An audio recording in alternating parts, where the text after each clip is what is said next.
Hi, I'm Max SMB, a trader at SMB. Today we're going to do a day in the life video. Come follow me.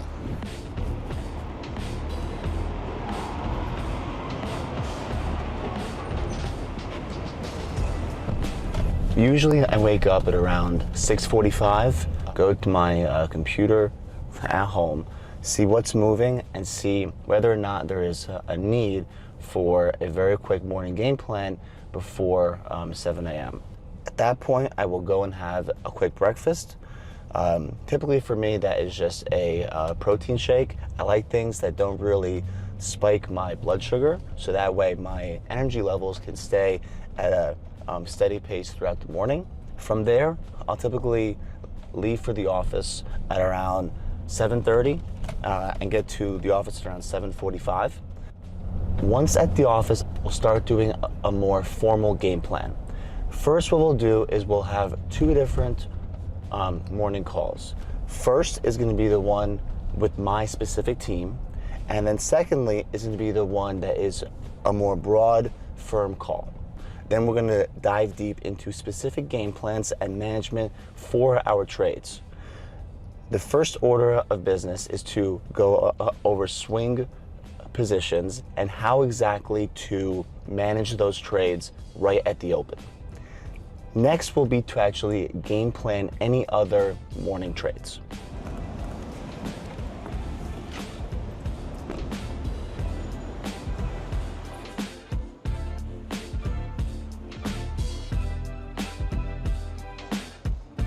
Throughout the day on our voice call, in the morning, we start out with a game plan for the day.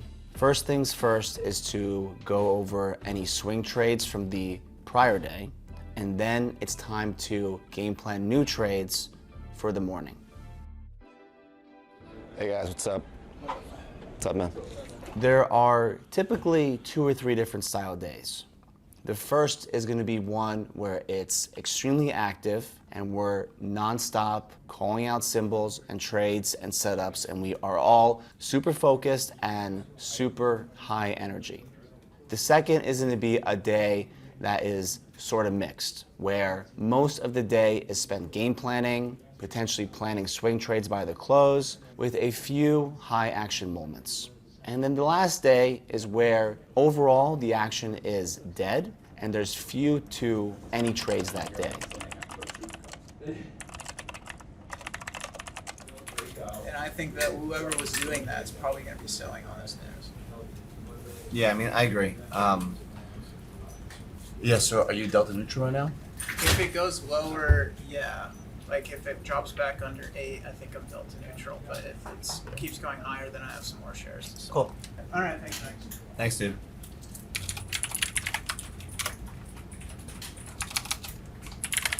Cool, all right, so today the main focus is going to be Fed. Big trade for me is going to be some sort of a consolidation in the afternoon, over or under VWAP, and looking then to take a option trade into the close. Essentially want to see that there's not going to be that many wicks and that price is either soaking well or is staying heavy, and then from there just taking a breakout. Other than that, as far as scalps go, PRTG for limits, and then Lunar I think first move up into the after hours higher today could be decent short, just because they named that given what it did so far, and at PM that would probably be a blow off. Yeah, that's it for me. When I joined the firm 5 years ago, my risk started out with a daily stop of $500, and by the end of the first year, my daily stop grew to over $10,000, and right now it sits at over $400,000. Along the way, there were various points to where my risk exponentially grew. There were key trades where those trades sparked tremendous growth along the way. What was super critical for me was understanding when to be disciplined and when to especially push risk, so that way I could save risk for those perfect opportunities. Open.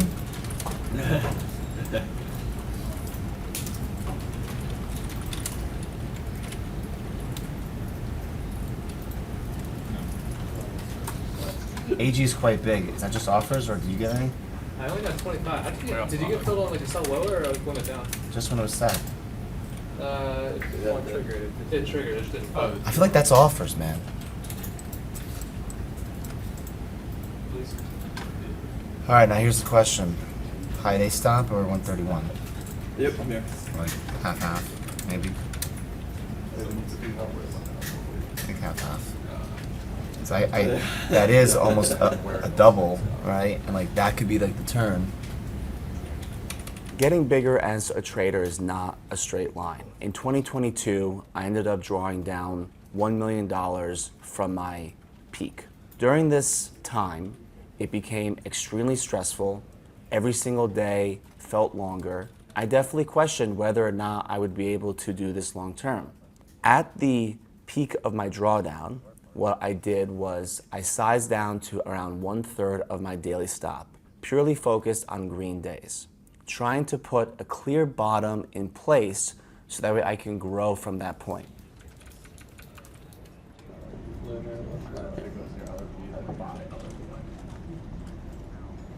Yeah, like limit up would be 140. One of my biggest mistakes was putting on long vol trades on the option side, expecting similar market volatility that we saw earlier in the year. I became increasingly stubborn, thinking that I was getting good pricing and good deals, when in reality, the market completely shifted.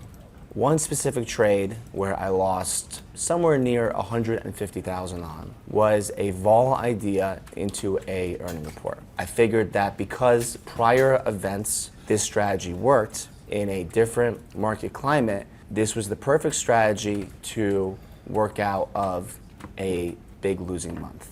Instead, this truly solidified what was one of my worst months ever. That month, I ended up finishing down 350,000. That feeling of being in a drawdown is depressing, demoralizing, and absolutely brutal. Hey, what's up, Jeff? Not bad.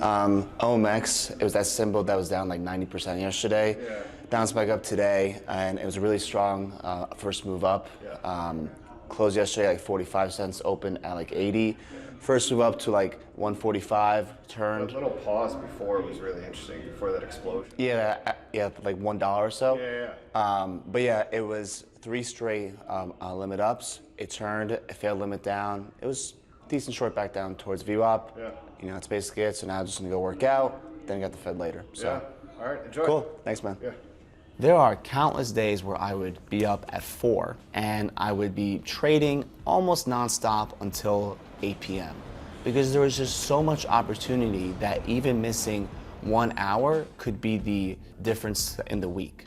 But then there are times where the market is slower and I'll work out midday, clear my head, enjoy doing that. And while I'm still on the desk and I'm ready for breaking news, I don't force that day to become something that it's not. So that way I save the mental energy and the resolve for that day that truly is worth all of that.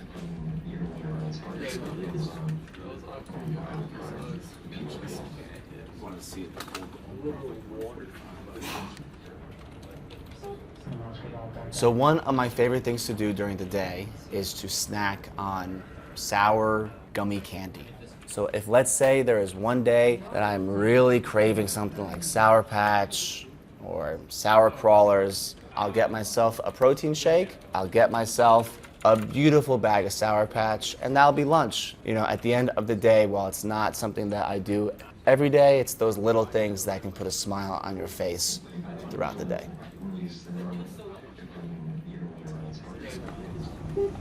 Decision just a few moments. I remember Harry said that, like outsourcing things. Good, but 50 basis points, 50 basis point cut, 50 basis point cut from the Fed. The bill is now unanimous. Your name is better dissenting on the 50 basis point cut. I took it off. I'd say that economic outlook is uncertain. I don't see as a Yeah, risk of I didn't do anything good on that. I have like 3,000 in India. Greater confidence in inflation moving substantially toward 2%. Judges risk to employment and inflation goals are roughly balanced. I feel like Nvidia should still go higher here. It's $3 on. At 3.375% in 2024, calling for 100 basis points in cuts for next year. 4.375 in this year, so 100 basis points of cut in 2024 and another 100 basis points in 2025, the median dot five. The German quantitative tightening continues at the prior pace of unchanged QT. So we're seeing curve steepening, the 10-year 3.65%, the 2-year 3.56%, about a 9 to 10 basis point spread there, curve steepening after the Fed cuts by Yeah, 50. I didn't make sure on that. Projects 100 Like, basis points of cuts with I shorted first. That's why, as well. Oh yeah, they are. Yeah. Should just bought Qs, honestly. Once I. Traders always search for a trick for handling extra risk. For me, that trick was being extra selective because in those A+ moments, that high risk just feels natural. Every checkbox is checked. And the reality is that in those moments, it is a lot easier to naturally push. One internal mechanism for me that held me back from putting risk in the wrong places was that on those B and C trades, I would naturally feel nervous putting on too much risk. And that internal sign was the key indicator to me as to the quality of that trade. Straddle's actually down a little bit. He'd be down on the trade. The at the money now is 470 or 450 from 640. So I definitely feel like could have bought probably 5K. I'd have made like 10K.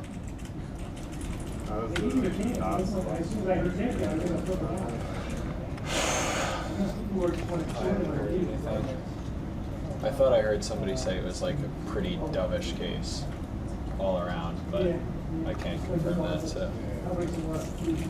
See what happens kind of thing. Like people are like, okay, now we just want to see what Powell says. A clear-cut trade is going to be some sort of a consolidation on that wick high in the market, and otherwise would be a consolidation on another day. I think. Recent indicators suggest that economic activity has continued to expand at a solid pace. GDP rose at an annual rate of 2.2% in the first half of the year, and available data point to a roughly similar pace of growth this quarter. Improving supply conditions have supported resilient demand and the strong performance of the U.S. economy over the past year. In our summary of economic projections, committee participants generally expect GDP growth to remain solid. Overall, a broad set of indicators suggest that conditions in the labor market are now less tight than just before the pandemic. Yeah, that could be a breakout. That's a pretty clean level. The labor market is not a source of elevated inflationary pressures. The median projection for the unemployment rate in the SEP is 4.4%. I think that if I get a tight risk reward on 235 on Tesla, I'm gonna try it. Just because of the inflation has eased notably. It could wick, so I'm not gonna be like super aggressive, but estimates based on the consumer price. I think we should just buy like 100 of like the 240s. It'd be like 25K or something versus whatever, versus like 233. 3% this year. I think the risk on that would be like 5 or 6K. Somewhat lower than projected. Nvidia just broke the high. Thereafter, the median projection. I think that because he's speaking, it has a higher chance of like stuffing and doing this trade later. Monetary policy actions are guided by our dual mandate to promote maximum employment. All right, I got it for a calendar, so it's going to be 100 contracts. For much of the past That's because the stop is a little wide. Well above our 2% goal, and labor market conditions were. My backbone was trading and improving with the guys on my team. Being able to work through a tough period with close traders and friends was especially critical for improving my mental clarity and strength. It also was super critical for me to improve my process. As a group, we were able to identify points of weakness and strength and try to collectively come up with a better process going forward. And every member of that group was to hold the others accountable. We are prepared to respond. The Russell really held up there well. Policy is well positioned Look at that, to deal basically with the still risks highs. and uncertainties that we face in pursuing both sides of our dual mandate. I frankly think that the way that The this Fed has is assigned holding, two if we goals want for like a 3 monetary p.m. policy. trade, we might have to do Maximum employment and stable prices. a Russell 0DT We remain over committed to something supporting else. maximum employment, bringing inflation back down to our 2% goal, and keeping longer-term inflation expectations well anchored. Was appropriately restrictive. Look, guys, I think that We think like the it's trade time to is sideways begin and the it breaks low process day. We should take the trade. of All right. recalibrating it to a level that's more neutral rather than restrictive. We expect that process to take some time. As Nothing. There's no trade. I'll keep. Yeah, I will keep it up just in case something does happen later. But gonna hop off. I'll be around, but it's gonna hop off. I was confident.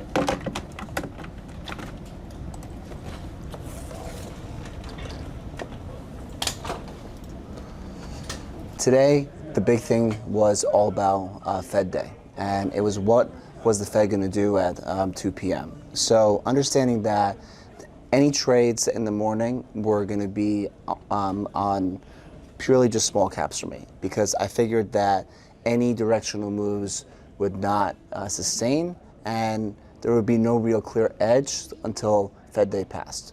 So this morning there was this one small cap that was down, I think it was 85% yesterday on some news, and it bounced back this morning and did absolutely crazy volume and did a massive first move up. So understanding how weak it was in the prior day, I was looking for that clear blowout and then turn for the short. So as far as how the morning went, it was just that one trade for me.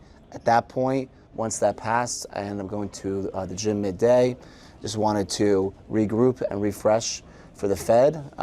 You know, for me at least, it's super critical to come into big events as energized and as refreshed as possible, so that way I can make the best decisions. You know, I strongly believe that there's a greater EV in ensuring that you have as proper of a mindset as possible over sitting at the desk for every second of the day. Now, obviously, that all goes based on situational, right? If you look back at the market a few years ago, when everything was crazy 12 hours a day, it's very much a different story than now. After that, it was the Fed, and the Fed cut by 50 basis points. Overall, the market really didn't deliver that much opportunity. It was a very clear first move up, followed by the market fading, and then for the most part just went sideways. And it was very clear that after the highs got taken out and then it dropped through the lows and then went sideways, that this was not going to be a day to put on real risk. So being extremely disciplined was important, so that way this day didn't turn into something that was a negative. Ensuring that you are saving your risk capital as well as your mental capital is super critical, so that way the next time that there is a true A opportunity, you're there to fully utilize both. As I sit here today, a mid-7 figures trader, my next goal is to become an 8-figure trader. I'll see you then. If you don't actively trade US stocks, skip this video. It's not for you. If you do, we're betting you've tried every trading strategy, followed every advice available, and bought every course, but nothing seems to work consistently. We're betting that you always feel like you're so close to consistent profitability, but it's like there's an invisible wall that keeps you stuck and unable to break through no matter how hard you try. You're not alone. That's because a study of tens of millions of trades spanning 15 years, done by a group of researchers at the University of California, Davis, has shown that a staggering 99% of active retail traders never reach long-term consistent profitability. That is far, far worse than the generally quoted number of 90%, which makes this next stat even more interesting. At our firm, SMB Capital, our new stock traders reach the status of sustaining consistently profitable trader at roughly 20 to to 40 times the rate of independent retail traders. That is an absolutely staggering difference in success rate. But why is this the case? We've put together a detailed video dissecting why that is and how you can finally break through to the consistently profitable side. So click the link on your screen now to watch this eye-opening video. When you watch the video, you'll also be getting 3 cheat sheets with the exact entry, stop, exit, and other precise execution rules for 3 of our top performing stock trading strategies that have made our firms tens of millions of dollars collectively. This gift alone is worth far more than the few minutes of your time watching the video. And if you haven't heard of us, we're not some funding company calling itself a prop firm. We're one of the world's most elite and respected proprietary trading firms, and we've been growing steadily throughout all types of market conditions since 2005. We have over 50 professional traders on our floor, including multiple 7-figure and even 8-figure per year traders. In fact, our top traders have each made nearly 20 million in net trading profits in a single year, multiple times. So click the link on your screen to watch the potentially game-changing video we've put together for you and get the exact entry, stop, and exit rules of 3 of our top performing stock trading strategies, all for free.